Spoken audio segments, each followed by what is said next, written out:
Hello, and thank you to those of you who are joining us for our Destination Spotlight on Egypt. We will begin soon. In the meantime, if you'd like, please feel free to let us know who you are and where you're joining us from by entering that information in the chat at the bottom of the screen.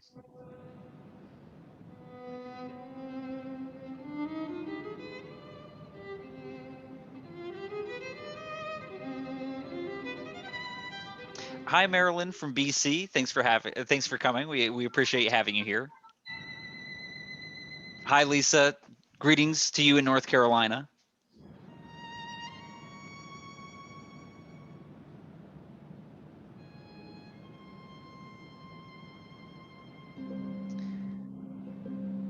Hi, Keith in DC. Thanks for joining us.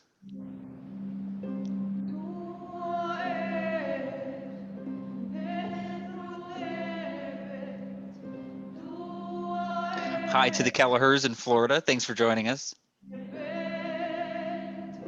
We have folks joining us from Texas. Welcome.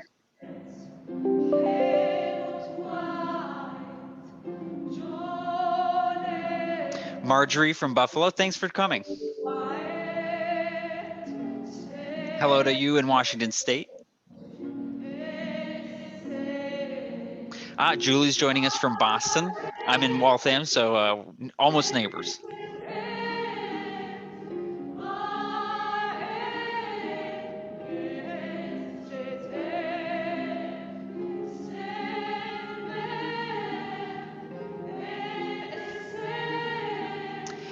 Thank you again to those of you who are just joining us for our Destination Spotlight on Egypt. We will begin shortly.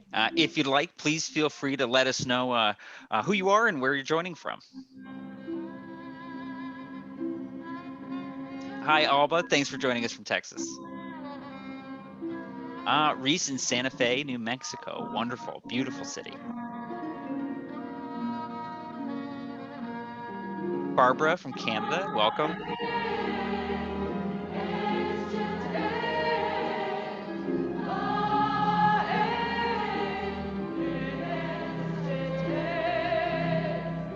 Sharon from Maryland.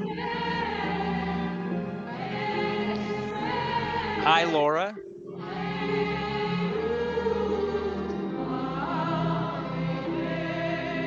Greetings, Bill. Thanks for joining us. Thank you for joining us, Margaret. We were happy to have you here.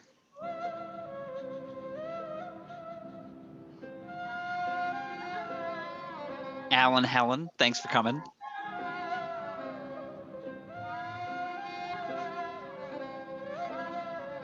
Hi, Lily. Thank you for coming.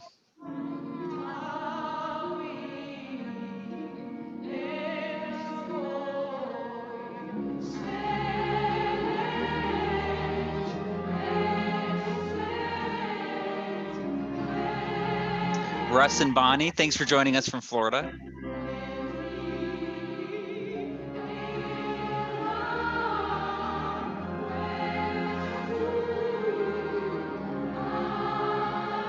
Bob and Lois from Ontario, thanks for joining us. Kim, thanks for joining us from Oregon.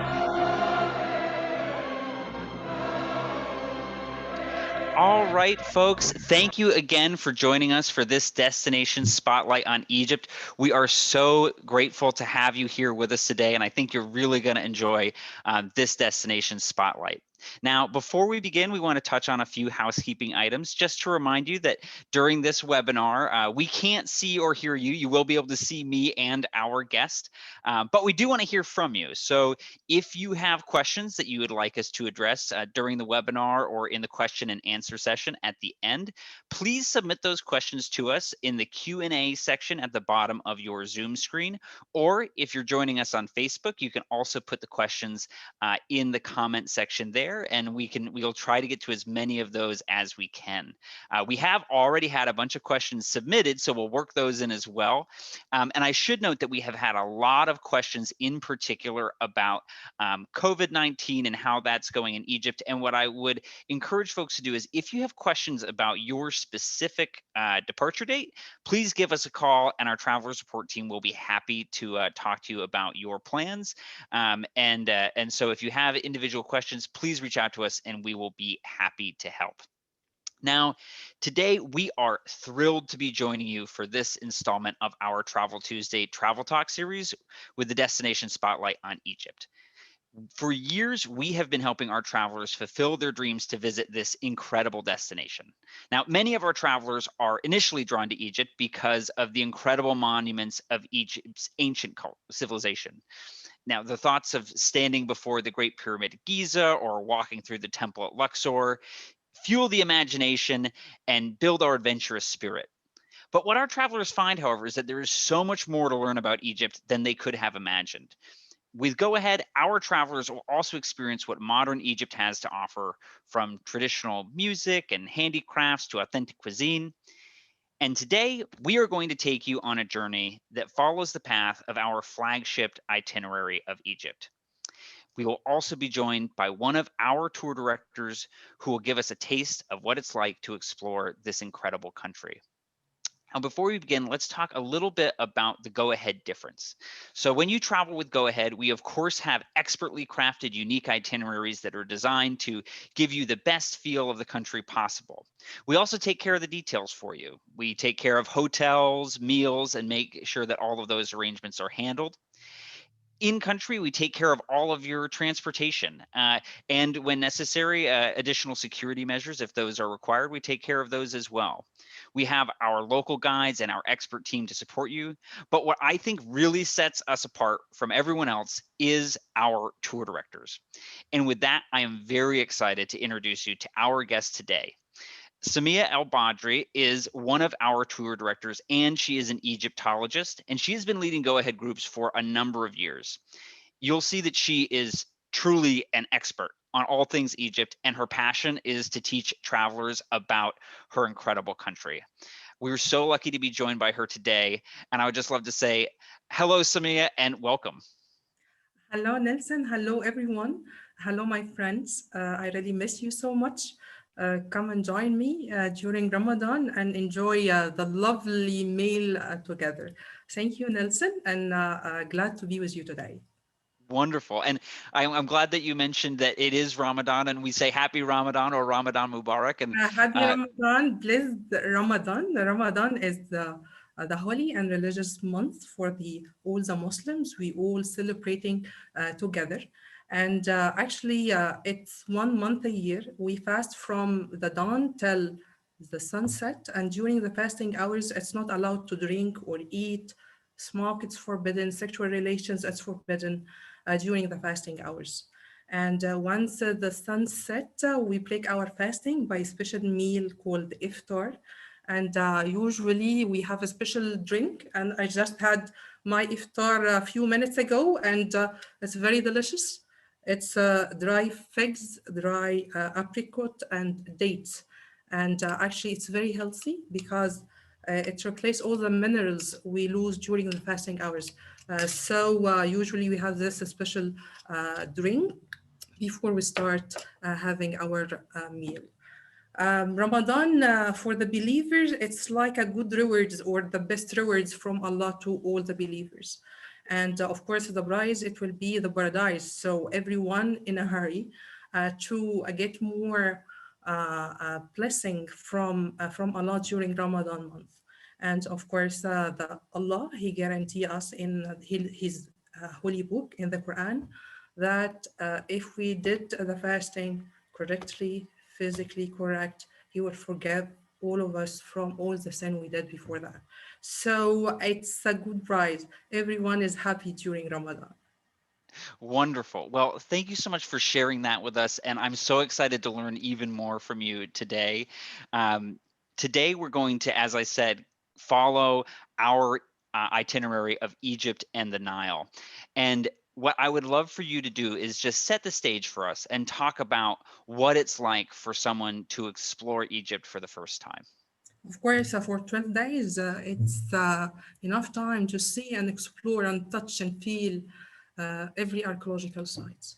Egypt is a big country, and actually here you can see in this map how big it is. It's located in north east of Africa continent, and actually during our trip we cover most of the the interesting archaeological sites in the most important famous cities in Egypt in general. Usually we start by Cairo. You fly to Cairo and we drive from Cairo to Giza, where we stay in our hotel over there. And Giza, it's very interesting archaeological sites. And actually, we do the visit around the pyramids. Then after that, we fly from Cairo down to Luxor city. And it takes around an hour to fly to get to Luxor. And from Luxor, we take a Nile cruise for 4 nights from Luxor down to Aswan. And actually, for those they will interested to see the treasures of Ramses the Great in Abu Simbel and visit Abu Simbel Temple in Abu Simbel city. So they will fly again from Aswan down to Abu Simbel city in Lake Nasser. Then after that, they fly back to Aswan. Then from Aswan back to Cairo. So in this trip, we cover most of the interesting places. Plus, we get to know more about the Egyptian, the culture during the modern and daily life. Beautiful. I'm so excited to dive into this with you. And as much I would love to be traveling throughout Egypt with you, but for now, this will be the next best thing. The first site that we want to talk about is the Giza Plateau, home to these beautiful pyramids that are so famous. And I would love it if you can share some information about what it's like to visit the Giza Plateau. And one question that we got a number of times was, what do we know about the construction of the pyramids? And so if you could talk about that as well, that would be wonderful. Giza is very important archaeological sites and very important because we have one of the 7 ancient wonders of ancient time still exists over there. And of course, Giza, it's a very rich archaeological sites because it tells us more about the kings lived in Egypt thousands of years ago. We talk about 2600 BC, and we see one of the amazing structure. And till now, we don't know exactly how they did that thousands of years ago, but we have a lot of imaginations, a lot of old and modern theory. They told us about that. And actually, in this pictures, it gives us an idea about the different stages of the constructions. And here in this pictures, we have the king, we have his architect, and his architect have the plan of the constructions on the scrolls of papyrus. We have his prime minister. And bear in your mind that the king built his pyramid or dug his tomb during his life, not after death. Because a lot of people, they get confused about that. And that's why, or it gave us an explanations why we found unfinished tomb or unfinished pyramids due to the sudden death of the king, like the tomb of King Tutankhamun. That's why his tomb found unfinished in the Valley of the King. Regards the Great Pyramids, actually we still have a lot of mysteries related to the constructions, the organizations behind it, how they get to build something unique like that with very primitive tools. And not only the tools surprise us, but the think, how they get to know the location, why they choose this place. And by the way, the latest researches, they started to prove that the Great Pyramid is the center of the planet. Wow. How they connect the earth with the sky by the constructions of the pyramid, because it represents the universe.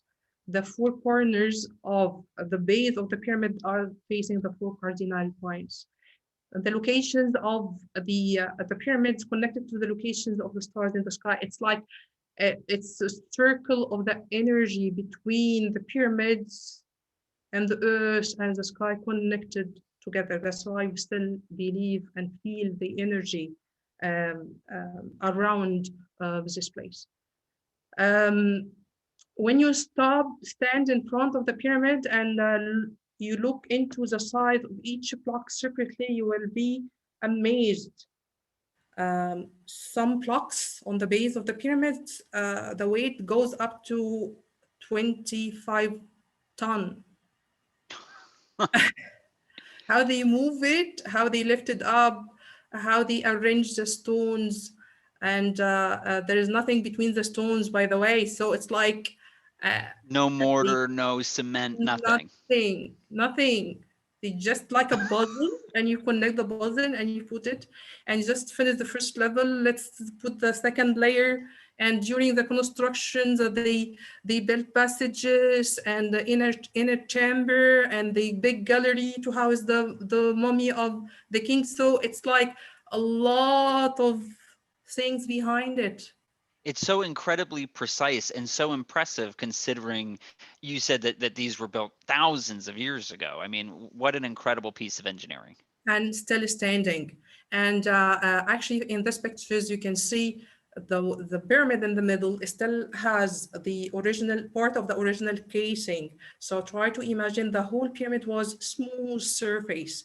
And some of the ancient writers, they mentioned that it was covered by white fine mortar, which is to make it very shiny. Hmm. And of course, to be connected to the main god worshipped at the time, which is the sun god Ra. Uh, Ah, so, so if you will notice the rays of the sun, it looks like the pyramid shape. Whenever you will put the mummy inside the pyramid in the pyramid shape, early in the morning, it will be connected with the rays of the sun to the sun god Ra. oh, I can just imagine it in my mind. It And is. It is. it's so fascinating. And I wish, honestly, that we could spend hours talking about it because there's so much to talk about. But I Yeah. do want to move on to another really famous monument that is also on the Giza Plateau, which is the Sphinx. Can you tell us about what it will be like for our travelers to experience visiting the Sphinx, and also just a little bit of historical information about that monument as well?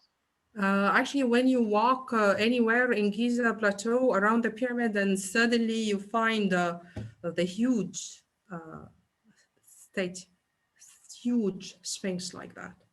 Actually, if you want to know how King Catherine looked like, look into the face of the sphinx. The sphinx is considered part of the complex of the second pyramid, which built by the son of King Cheops, called King Catherine. King Catherine, he was one of the famous ruler of Egypt, and we found his beautiful statue uh, near the excavations in this area, and nowadays displayed in the Egyptian Museum in Cairo. Whenever you go there, you will amazed with the beauty of the statue, the how it's very beautiful, even in the small, tiny details of the statue. Here, the Sphinx is considered the biggest Sphinx found in Egypt. We do have a lot that has been discovered in the Luxor lately or in Karnak Temple. And here, the Sphinx, it represents the image of the king wearing the official headdress of the king. And the body, it represents the lioness because he wanted to show the strength and power to everyone. Of course, King Catherine, he chose this place uh, to make the Sphinx the guardian or to guard all the plateau, to guard all the Mm. tombs and pyramids in this place. And thank God it's still in a perfect conditions, and it's the same stone used in the constructions of the pyramid. Wow, I can just imagine being there and standing and looking at it in person. I mean, I must imagine that even though you do this a lot, taking groups there, it must still be impressive to you every time that you go. But every time I feel something different. Hmm. Every time you connect to the place from different perspective. From the way of the how they construct the style of architecture and the method of calculating the angle and so on. Sometimes it takes you from a religious part. Sometimes it takes you from just behind the place or behind the world we are living now. So it's Mm. different mixed feelings. Yeah, I can certainly understand that, and I just think it would be such fun to go and visit. And oh, I love this picture. Can you tell us about this picture Of here? course, our friend Gal, and actually, she's very lucky because she kissed the Sphinx, believe it or not. And actually, in around the Giza plateau, actually, we have a lot of photographers. They know exactly the best places where you stop and you can kiss the Sphinx or carry the pyramid or hold the pyramid. So it's very interesting. And a picture like that, it's priceless. It's like, oh my God, I'm kissing the Sphinx. So What beautiful. fun. It's so Wonderful. beautiful. So beautiful. Um, well, let's talk a little bit more about another area that travelers will get to visit, and this is called Saqqara, and this is, I understand, even an older complex than the one that we've just been discussing. And I would love it if you could tell our travelers about what it's like to visit Saqqara, and also about some of the more recent discoveries that have happened there just in the last few months. Saqqara, it's one of the most important archaeological sites, and actually, it's older than Giza Plateau. So in Saqqara, we go back to 2700 BC. Oh my Uh, goodness. Here is the first stone structure ever built in the whole world, which is the step pyramid in the complex of King Zoser or King Jesser. And actually, this complex is a funeral complex. And actually, the one of the famous architect was called Imhotep. Imhotep, Hmm. who decided to have something unique to his king. That's why he designed this complex, and he used stone to just let this pyramid to remain forever because he wanted his king to be remembered forever. We are lucky because the most of the complex is still in a perfect conditions, and they do a lot of restorations and excavations around this world. And here you can see the pyramids, and the step pyramid is considered the first uh, pyramid built in Egypt. In general, in Egypt, we have more than 120 pyramids all over Egypt. Every Wow. pyramid is different from inside and outside, not all the same. Hmm. The step pyramid is totally different from the Great Pyramid. And here, this is the picture of the entrance of the step pyramids. And this entrance leads to the small passage, then to scanning shaft, led to the bottom of the shaft where they buried the king. And this is the bottom of the shaft, which is about 28 meters under the ground, digged in the bedrock. And actually try to imagine how they did that thousands of years ago Mm. and how they get to know that they need to make columns to support the ceilings like that. It's very impressive by using a very primitive tools. We can't do that these days. And actually, we are lucky because the Minister of Antiquities, he opened the step pyramid for visit since it was built 2700 BC.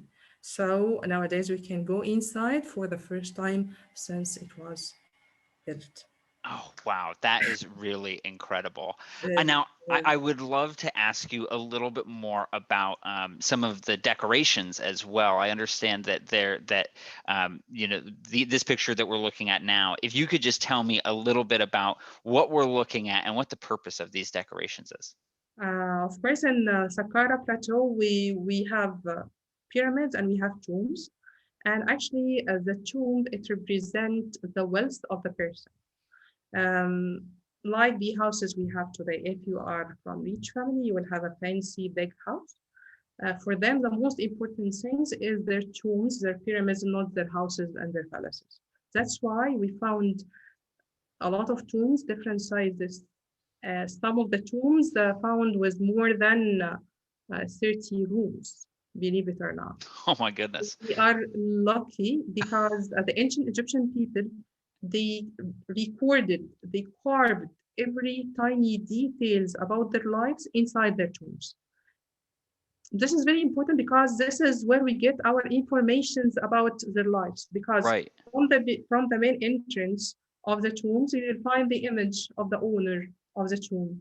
Then after that, in one room, you will find the person or the dead person with his wife, for example, with his children, playing in the garden, fishing, dancing. In another room, we have offering scenes. In the third room, for example, we have the mummification scene or the preparations of the body, and so on. So it's full of informations. It takes you from one stage to the second stage.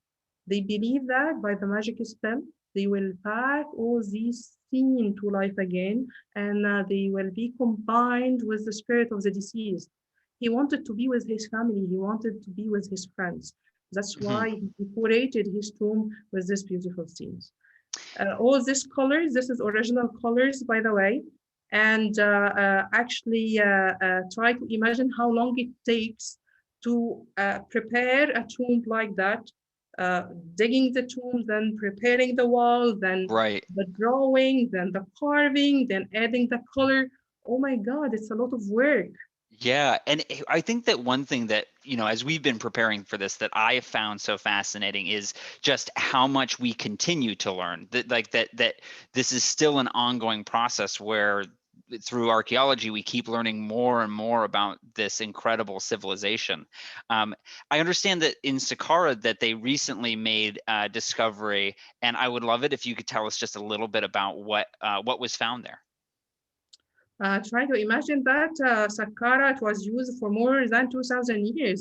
We've been discovering like a few tombs lately, but recently uh, there's, for example, in this picture, this is one of the recent discoveries, and here you can see in this pictures the coffins, the wooden coffin lined Hmm. on the wall.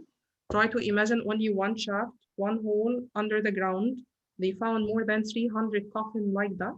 That is And these incredible. coffins that's back to roughly 1,000 years before Christ, which is new if we compare these mummies with mummies that's back to 2700 BC. It's like Oh that my is not goodness. old. And here we have, of course, our Prime Minister and the Minister of Antiquities and Tourism during this excavation and when they announced for this discovery. And imagine that you open a coffin, wooden coffin, and you will find a beautiful mummy wrapped in linen with beautiful gold mask over the head. Oh my God, it's unbelievable. It's And you find truly. mummies in a Oh, beautiful sorry. condition. If you have a look here, this side, by the way, it's very close to the step pyramid. Hmm. During visit to the complex of King Luxor, we drive by this site. So actually, during our visit, I think a lot of our clients they noticed a lot of workers, a lot of labor. They Hmm. begin working in this site. Oh, that's great. I want to pose a question to you that we actually received from one of our viewers, and the question was uh, from Lori. When visiting the pyramids, do we actually get to go inside any of them? I know you mentioned that there's the access is available for the step pyramid. Do our travelers go in there? And then are there any other pyramids that our travelers are able to enter? Of course, some of the pyramid it requires to get extra ticket to go inside, like the Great Pyramid or the Second Pyramid in Giza. And some pyramids you can go inside for free. And Hmm. of course, all these pyramids are accessible. And of course, we inform our client before visit Saqqara or Giza about entering the pyramid if it's available, if not, if it's closed for restoration. So we tell them all the updated information regarding entering the pyramids. Sure. And I understand that there's one pyramid, the pyramid of Teti, that you recommend. And I was wondering if you could tell us why you recommend that people enter this one. Of course, I do have my recommendation because everyone wants to be inside the pyramids, and this pyramid is located in Saqqara, and actually, above the ground, it didn't look at all. It's a pyramid. This is number one. From a distance, nobody imagined that we are going inside the pyramid because it looks like a natural hill. Then the entrance of the pyramids, it's quite easy, not like the one in Giza, not like the Great Pyramid. You So don't have here, to go on all fours. yes, this is the main entrance, and this scaling shaft we take it to in and out from the pyramid. And Second reason, because here we found what we call it the pyramid text, or the hieroglyphics rituals. Here, like you see here on the wall, you can see the carving, you see the hieroglyphics language, Hmm. the hieroglyphics letters. Here we get to know more about the pyramid text, which is the special rituals on the mummy period inside this pyramid. So it's very interesting, and also the ceiling of the tomb. It's very impressive because it looks like a little small pyramid like that. Oh, great. So it's very interesting to go inside this pyramid and see how it looks like. Great. Well, thank you so much, Lori, for the question. We're glad that we got to speak about this. Um, so now what we're going to do is we are going to journey south. We're going to go to Luxor. And when we were preparing for this presentation, you described Luxor to me as being like an open air museum, which I just love the idea of all of these things being out there to see and experience. Can you tell us a little bit about what it's like to visit Luxor, and then can you tell us about some of the temples that folks will see there? Luxor, as I told you, it's like an open air museum. Wherever you go, you will find uh, not only monuments, but huge, very impressive temples and columns and statues. Oh my God, everywhere. Luxor, it was the main capital of Egypt during the New Kingdom. Try to imagine that. Luxor, it's where Ramses the Great lived. Hmm. It's where Queen Hatshepsut lived. It's where King Tutankhamun lived. Here, Luxor Temple, actually, it's one of the most beautiful place on earth, built for the wife of God Amun-Ra, goddess Mut. And actually, every king he wanted or built something for the god Amun-Ra and his wife and his son. Ramses the Great, for example, put his two beautiful statue by the main entrance. The size of or the height of this statue is over than 30 meters high. It That's shows the incredible. how powerful, how strong he was. He ruled Egypt for 76 years, and actually Ramses the second, or Ramses the Great, who signed the first peace treaty in the whole world. Actually, he entered a lot of battle to protect the different borders of Egypt. His monuments all over Egypt, his beautiful, impressive statues everywhere. Look at this one here. It's a piece of art. If you look to every tiny details, it says something. Wow. Can I ask you about the obelisk? I see this obelisk here, and I was wondering if you could tell me about that. Of course, the obelisk is the symbol of the sun god Ra. And actually, imagine that this obelisk carved out of only one piece of stone. It's Oh made my. out of red granite, and they get the red granite from Aswan city. We have a lot of granite quarry over there.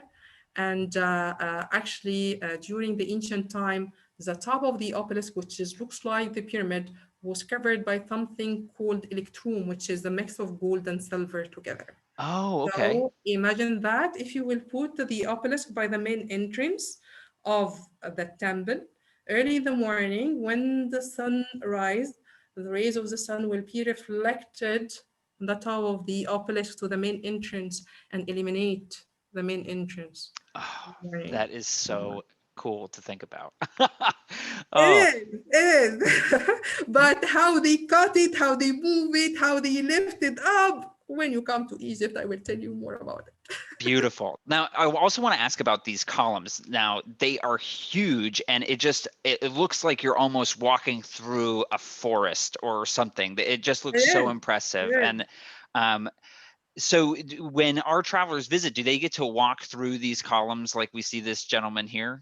It's like in this hall, we have 134 column, Hmm. and you need like 10 people holding hands to go around only one. Yeah, you are laughing, I know, but actually because you don't imagine how big and huge it is.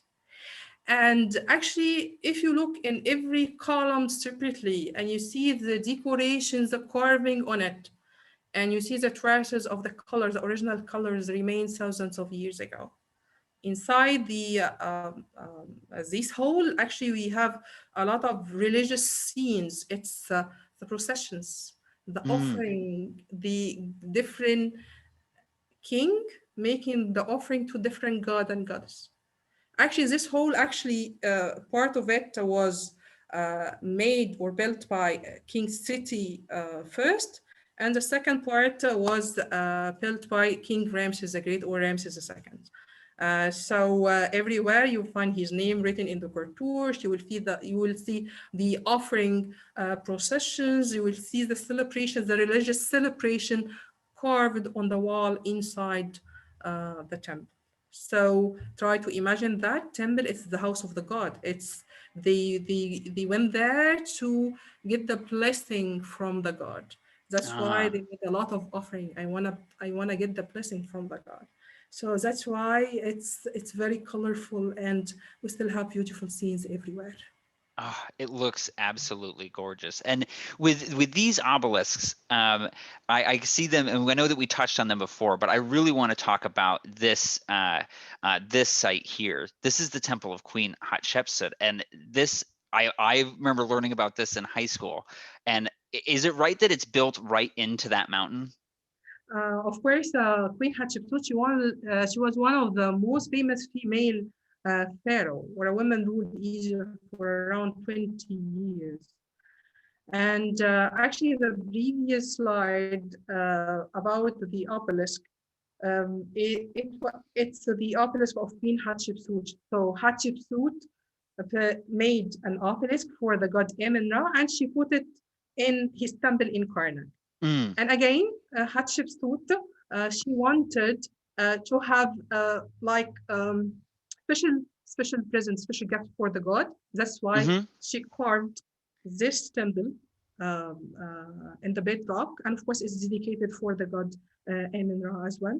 And part of it is dedicated for goddess Hathor and god Anubis as well.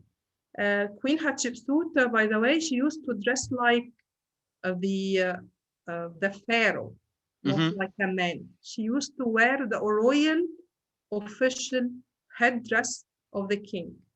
But away from that, she used to dress like a normal woman Mm-hmm. because a lot of the people they get confused. But she dressed like the official royal headdress of the king. Ah, Later okay. on, her temple is still in a perfect conditions, and her mummy was moved lately during the golden mummies buried a few weeks ago from the Egyptian Museum in Cairo, from Tahrir Square to the new house or to the new home, which is the new museum called the National Museum for Civilizations. Oh, great. If And you will have time, just Google it and you will enjoy the ceremony. It's just gorgeous to be connected to the our royal pharaoh. wonderful. And I know that we did get a lot of questions about that new museum, and we do have a section where we'll chat about that at the end of our presentation. But for now, these two statues. Now, these, can you tell me about what we're looking at here? These two colossal statues. Actually, Luxor City, let's say it's divided into two main sections, the east side of the Nile and the west side of the Nile. The east side of the Nile, actually, it's where the king lived, where they built the temple to worship the god, where they built their palaces and so on. The west side of the Nile, it's where they dig their tombs and they build the funeral temple and so on. By the main entrance of the West Bank, actually, before heading further in the desert to get to the Valley of the King, we stop by these two statues are considered ruins or part of one of the temple. Unfortunately, was destroyed years ago by the during the flood season because the whole area was covered by water and silt during the flood. Mm, I'm talking about thousands of years ago. right. And these two statues called the Colossi of Memnon. And actually, they call them Memnon because it's connected to the Greek mythology called Memnon. So that's Oh, why interesting. when a lot of people they used to hear different sounds early in the morning. Sometimes they hear the sounds of baby crying or just people laughing and so on. And by second century AD, a lot of people they still wonder what this sound came from. Till one of the king he did the restoration to the different part of it. Then after that the sound stopped suddenly. So actually this sound came from the holes in the different parts of the statue when Oh, when the wind blow in the the wind morning. blowing through them. So it was like tricky for them. Then after that, everyone was talking about this story. Sure, Of course, sure. in the West Bank of Luxor, definitely we visit the Valley of the King. Of And the course, I Valley wanted of to the ask about King, that. it's very interesting. And actually, the Valley of the King, it's amazing place because uh, from the tomb in the Valley of the King, we get to know everything about the journey of the spirit from the day of birth, from the day of death till reach the paradise. Hmm. So in Saqqara, we talk about the daily life activity and their daily life, but what about their beliefs? What about their what they thought about the afterlife, Right. their imagination about eternity and resurrections and life after death. So in every tomb, from the beginning to the end, you will find the king making the different offerings to the different god and goddess. And of course, in the end, he will stand in front of the god of eternity, which is God Osiris. And of course, he will stand in the final judgment. And if he was a good person, he will go to the paradise. So we found all these stages on the wall inside it. Was like story from the beginning to the end. Plus a lot of magic spell, a lot of rituals, and all colored with beautiful warm colors.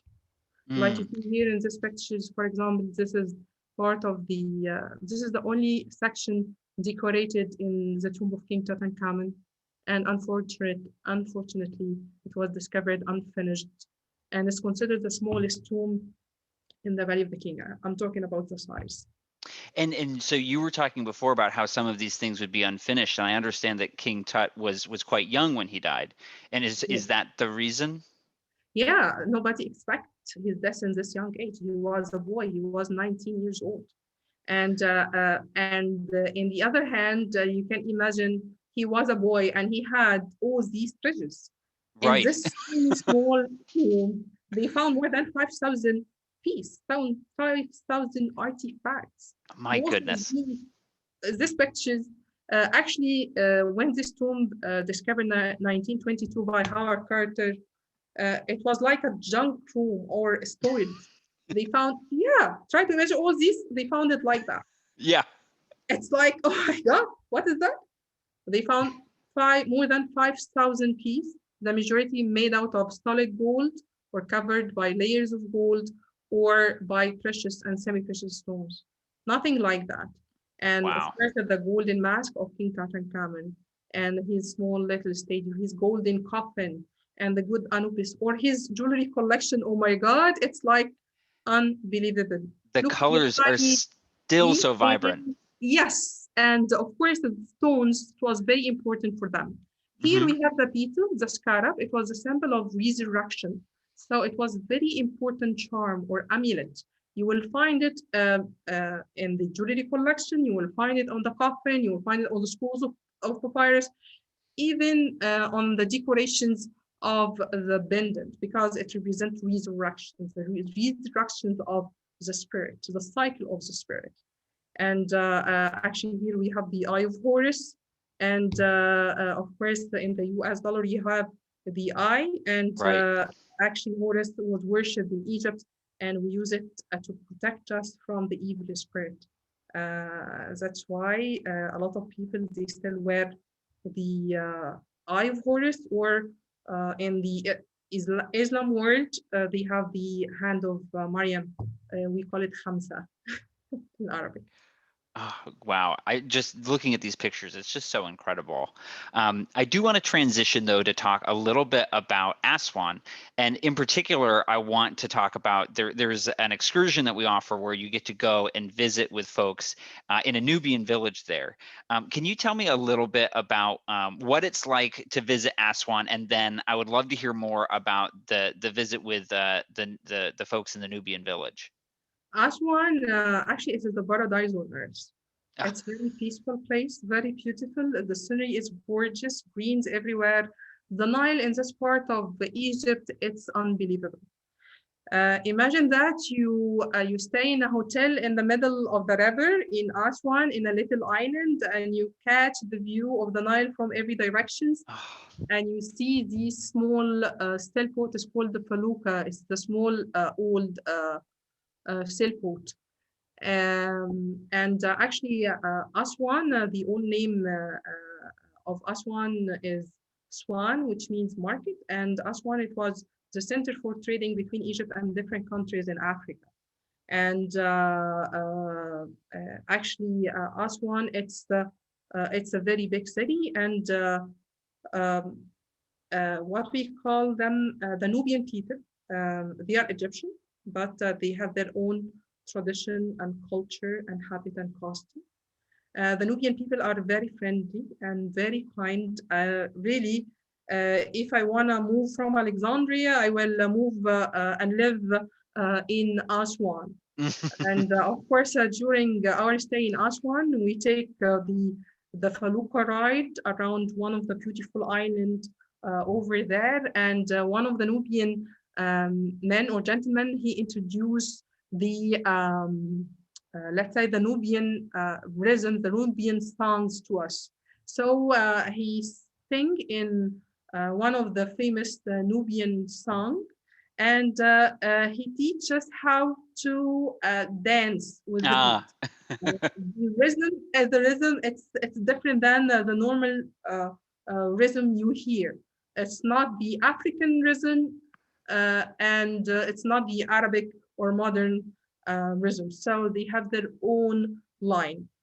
So it's a lot of fun, and actually just sail on the Nile in the felucca and enjoy the music and dance with them. It's something. Beautiful. And I understand that there's also an opportunity that we have to visit with a Nubian family as well. And these homes, like, God, my gosh, these colors are beautiful. Look at that. It's like we take like it's a new adventure. Actually, every place it's a new adventure, especially in Aswan. So we take like a motorboat ride for 45 minutes down in the river, in between the granites in the middle of the river. It's more like African style, Mm. and to get to the Nubian village. The Nubian village, I think this is the Egyptian Santorini. It's very colorful. If we go to the previous slide again, we see the houses is very beautiful and colorful. And actually, we visit one of the family there. And actually, like you see here in these pictures, look, it's very colorful. And the design of their homes, it's a unique. And they have little dome on the top of their houses because it's hot during the summer. So it's like to enter the fresh air and Mm. circulating the air inside the house. Of course, in every Nubian house, we will see the crocodiles. And actually, the crocodile, they like cats and dogs. And they believe that if they have crocodile, they will protect the people they live in the house from the evil spirits. Do And they keep them when they get really large? yeah, till certain size. Then after that, they took them and threw them behind the high dam in Aswan in Lake Nasser. Hmm. Over there, we have big, huge crocodile. Okay. But actually, from Aswan to Cairo, we don't have crocodiles. Great, great. Oh, and you Wherever were talking, oh, sorry, you were talking about how this was like an area that was known for trading because it connected Egypt to the rest of Africa. Yes, and of course the spices and herbs everywhere in Aswan, and you wherever you go, you just smell the fresh spices, and of course they get it from different countries in Africa. So if you wanna a mix of good spices, tell me. I will tell you more about it. Oh, beautiful. And what is on the hands? I see this decoration on the hands. Can you tell me about that? The Nubian culture is very rich, and actually, usually in the Nubian women, they have the henna tattoo in their hand and their arms because they couldn't afford to buy jewelry and accessories and so on. So the best way is to have the henna tattoo in their arm. And of course, when we go there, definitely we prefer to have a beautiful henna tattoo, and we choose the pattern. And actually, with my group, I choose the pyramid and the eye, of course, and it lasts for like 2 weeks, and after Hmm. that, it goes away just once you wash your hands. Right. Yeah. Oh, I had another question that was submitted. Someone asked about camel rides, and is it possible at any point during this tour to take a camel ride? The best place, of course, Giza. Oh, beautiful. Definitely Giza.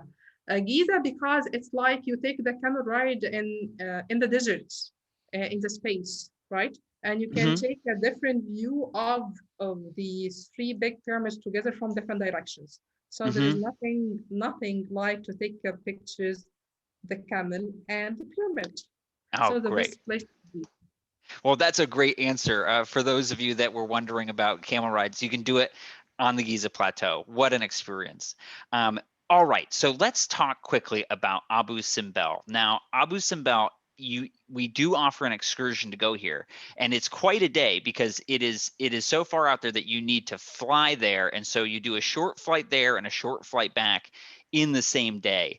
But for those people that might be watching this and are considering traveling there and might add this excursion, can you tell us about what the experience is like, and also, you know, is is it worth it? I guess.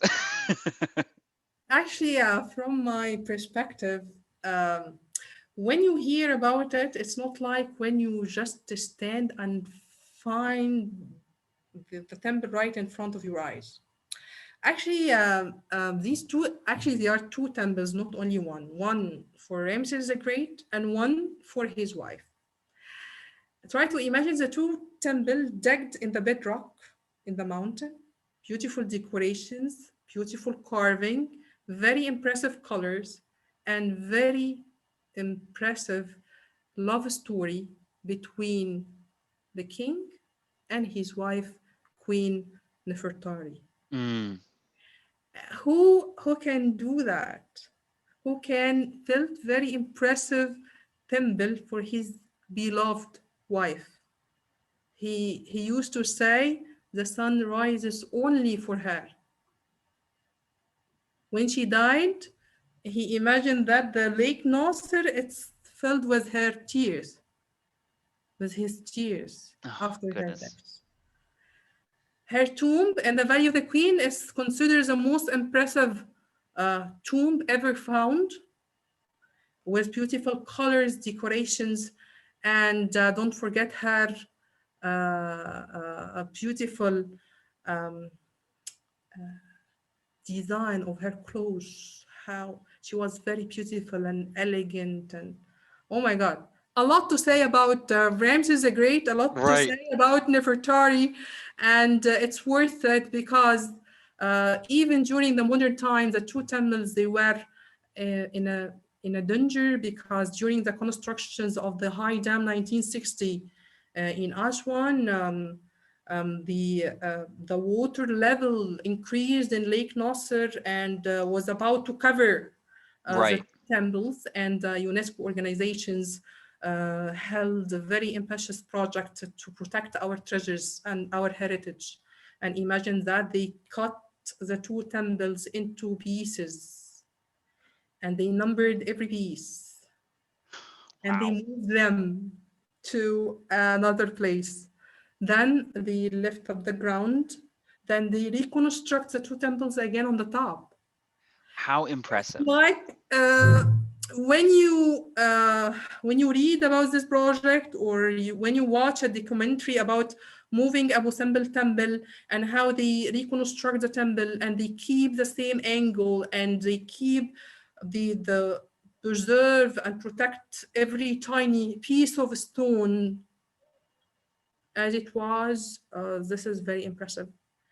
Um, so it's So to worth. answer the questions, it's definitely worth it.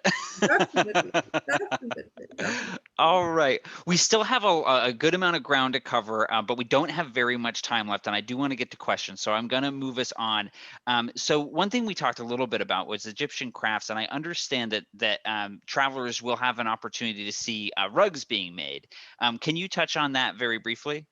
Of course, Egypt is very famous by a lot of handcrafts and especially the handmade rugs. And there is nothing like to have rug in Egyptian cotton, which is the most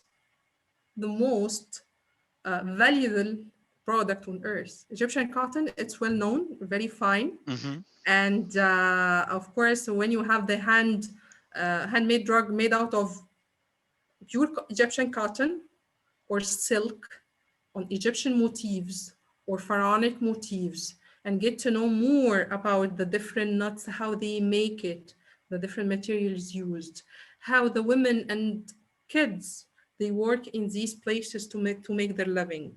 UNESCO Mm, organizations working in every city in Egypt. They helping the poor communities. They lift up the community, helping the women and the kids. And actually, in different places, we have a lot of schools to teach and to make the handmade rugs like that. beautiful, beautiful. Well, I do want to get to our next section. This is a personal favorite of mine. I always love talking about food. So one food that I know that travelers will find just about everywhere in Egypt is pita bread, right? Is that true? Yeah, pita bread is very popular, and actually nowadays most of the restaurants they make it and they serve it fresh.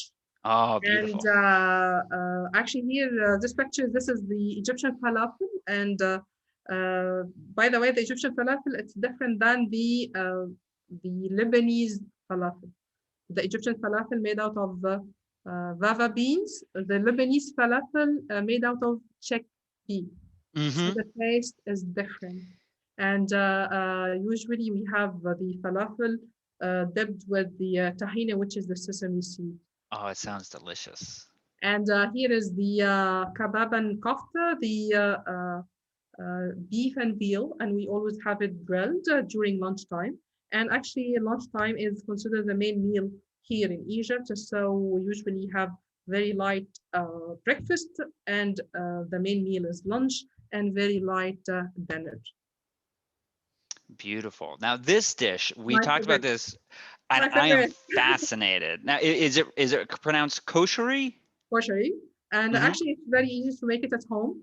And it's you cook brown lentil with rice, and then on the top you put pasta, tomato sauce, chickpea, fried onion, and the dressing is gonna be garlic, vinegar, lemon, chili, and mix it together. And oh my God, it's yummy. Oh, I can have it every day.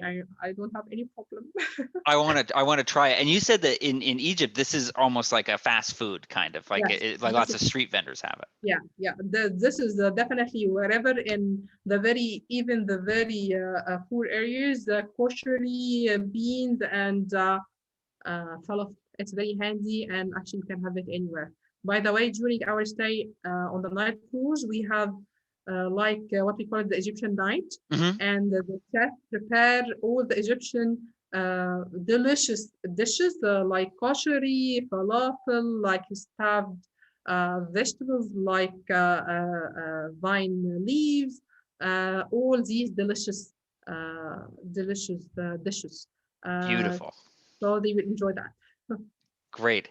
Well, The last thing I want to ask you about before we get into more questions is the new Grand Egyptian Museum. Now, I understand that you were talking about this golden parade of mummies, that they had to move mummies from the old Egyptian museum, and but this museum hasn't been open quite yet due to COVID-19.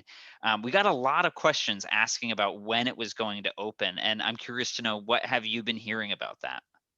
Actually, this museum is gonna be the biggest in Africa and Middle East to house all the ancient artifacts, especially the collection of King Tutankhamun. So Mm-hmm. there is a special gallery designed and prepared to house all the collection of King Tutankhamun. The construction of the building is almost finished, and but actually they postponed the opening till now that we don't know exactly when. But actually we are waiting to know the situation regarding the pandemic, because the inauguration, it will be for the inaugurations for the century. Mm-hmm. And actually, they announced that the celebrations, it will be even bigger than the one made for the mummies, when they moved the Right. mummies from the Egyptian Museum to the National Museum of Civilizations. For me, I can't wait because they will display new pieces for the first time. And actually, the government, I think they will announce for the inaugurations ahead of time, just to allow everyone to know, because a lot of presidents and kings, they will attend this celebrations. Stay tuned, and actually, once the this museum will be open, definitely we will include the visit to this place and enjoy together the different beautiful masterpieces in this museum.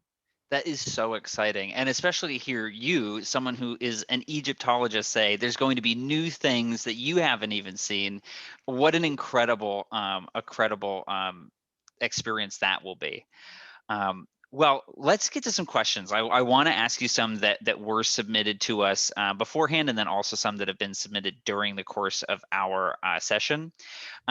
One thing that was asked was about security during the tour, and it says, will security be with us during our tour, and will there be interpreters there?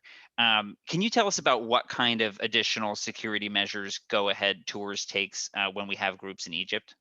Of course, with the government, of course, we have security issues, but actually, it's safe to when we travel inside the big cities or from one city to the other city. And also, one of the policemen, he always was us on the bus to join Hmm. us during the tour.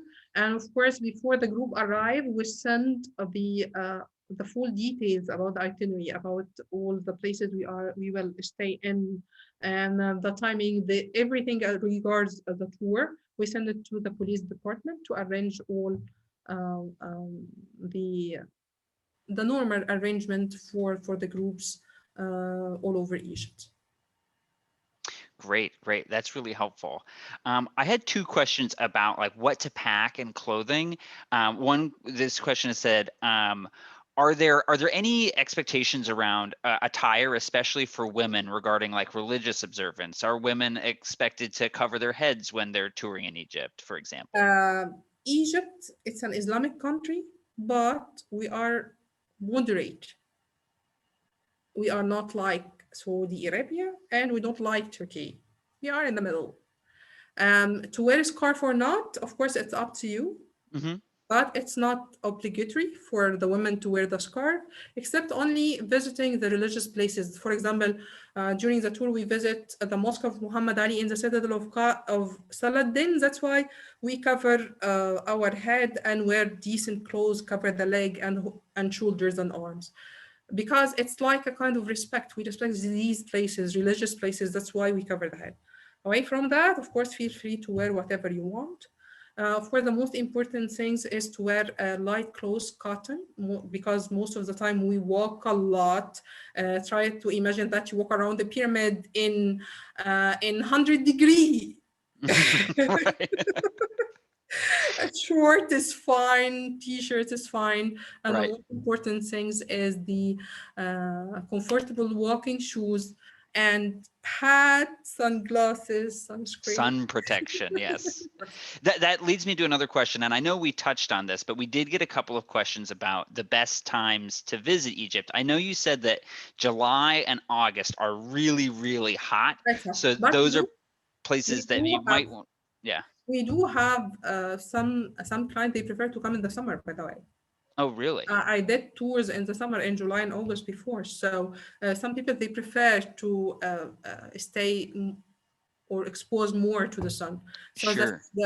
or they get familiar with the temperature. It's like in Sure. Arizona, for example. We had a lot of visitors from Arizona because its climate it's quite close. Yeah. So they get used to the heat. So for them, it's Not not a as big bad. deal. Yeah. And is there a time of year that's the coolest that would, if someone doesn't like the heat and they want cooler temperatures, when is it the coolest in Egypt? The coolest Jan, Feb. Let's Okay. say from October, the weather is just perfect. It's All not right. too cold. It's not too hot. It's just a nice, lovely weather. Wonderful. Wonderful.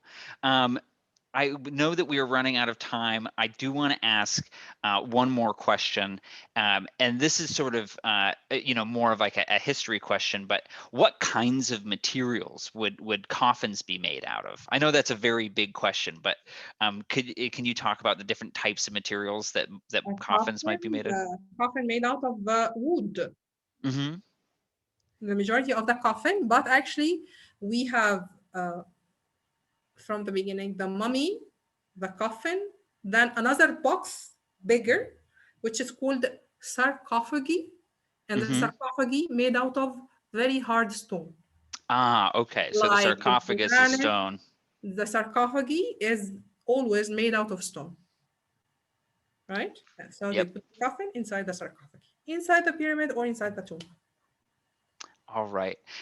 So this is going to be the last question. And so one question was, do you have a favorite excursion on the trip? And is it Abu Simbel or do you have another one? Every place it has something. Every place has something. Even every place when you visit the same place early in the morning when no one is there is different than when you visit this place before the sunset. It's different than you visit this place with a lot of noise and moving around you. So it's different. Every place it has something. It catch you from uh, different side. So the answer is you need to go and find out for yourself. And be ready for everyday adventure. Yes. Every day is not like the other days. Every day you will see something new. Every day you will experience new things. And the most important thing is the Egyptian. Really, we welcome all our visitors. The Egyptian people are very warm people. When you drive in the streets of Cairo or any city, or you walk in the street, you see the kids and waving and saying hello, and let's take pictures with you, or what's your name, or trying to practice their English. It's like you see the smiles, the happiness in their faces. This is what I'm talking about. It's just to see and enjoy the beauty of the ancient monuments and the beauty of the people live around these places. Let's say we talk from the heart, from heart to heart. That's why it lasts. Ah, well, thank you so much for joining us today, Samia. It has been a pleasure to talk to you and to learn about Egypt. I do want to put in a quick plug about some upcoming travel talks that we have. So on Tuesday, May 11th, we're going to be talking about Scotland, castles, whiskey, and traditions. And then on May 18th, we'll be talking about the U.S. national parks. Then on May 25th, we will have your travel questions answered featuring our president, Heidi. So that's a really good one that you should look forward to. And then on June 1st, we'll be talking about World War history tours.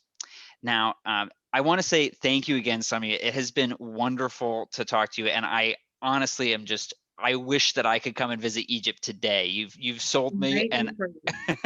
and I can't wait. So thank you for joining us and sharing this incredible experience with us. We really appreciate it. And to all of you joining us from home, thank you, and we can't wait to see you again soon. Thank you so much. I can't wait to see you. Bye bye. Thank you.